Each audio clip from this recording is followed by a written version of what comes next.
Bengal election सिर्फ election नहीं रह के लोगों को के लिए आज़ादी का और फेस्टिवल का महोत्सव क्यों बन गया।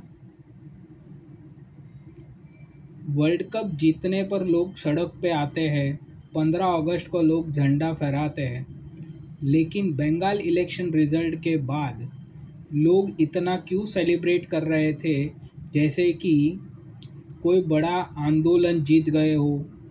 क्यों भगवा झंडा बीजेपी के झंडे से ज़्यादा फहराया जा रहा था। क्यों महिलाएं रो रो के लड्डुएं बांट रही थी।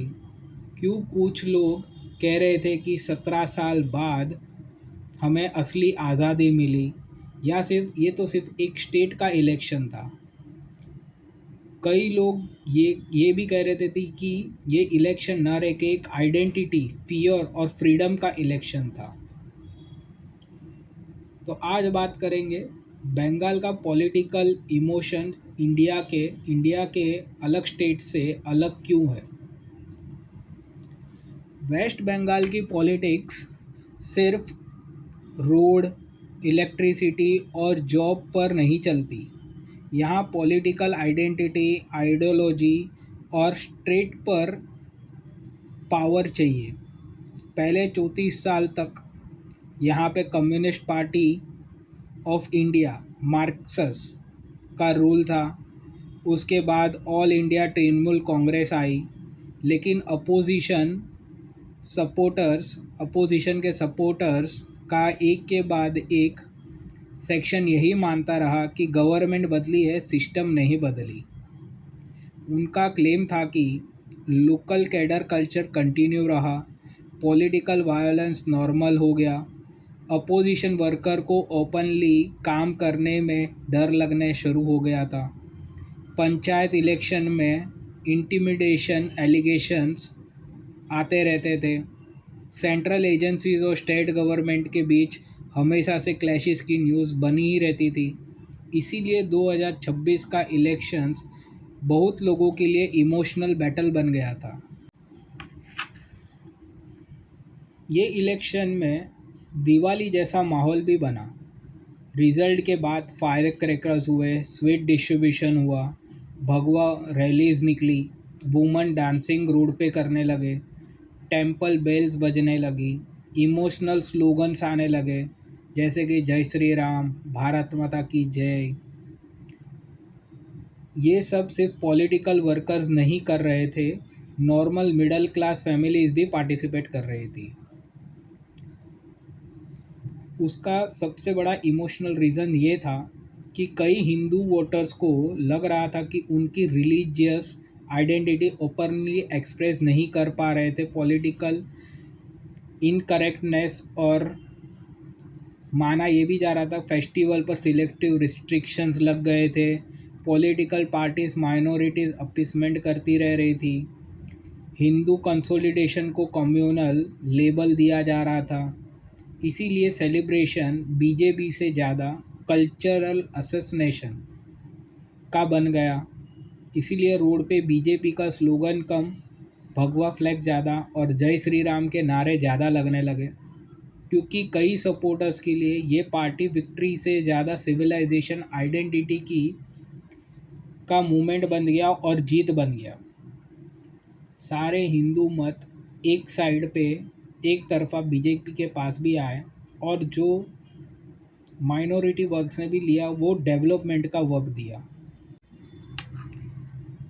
आपने देखा भी होगा और ये भी आया था कि वेस्ट बंगाल में आज हम इंडिया में रह रहे हैं कि बाहर बांग्लादेश या पाकिस्तान में रह रहे हैं, ये भी नहीं पता चल रहा है कि कहीं मंदिर वेस्ट बंगाल में पॉलिटिकल इन्फ्लुएंस की वजह से होने के बावजूद भी ओपन नहीं कर पा रहे थे। जहाँ पे हिंदू एरिया माइनॉरिटी में, हिंदू पब्लिक माइनॉरिटी में थी, वो एरिया में जहाँ पे मेजॉरिटी कम्युनिटी थी तो वहाँ पे हिंदू मंदिरों को खोलने जाने पे पाबंदियाँ लगाई गई थी, जो इस बार इलेक्शन में जीतने के बाद लोकल टेम्पल्स 17 साल के बाद खुले, माता जी की आरतियाँ हुई, लोकल कम्युनिटी ओपनली सेलिब्रेशन करने लगे।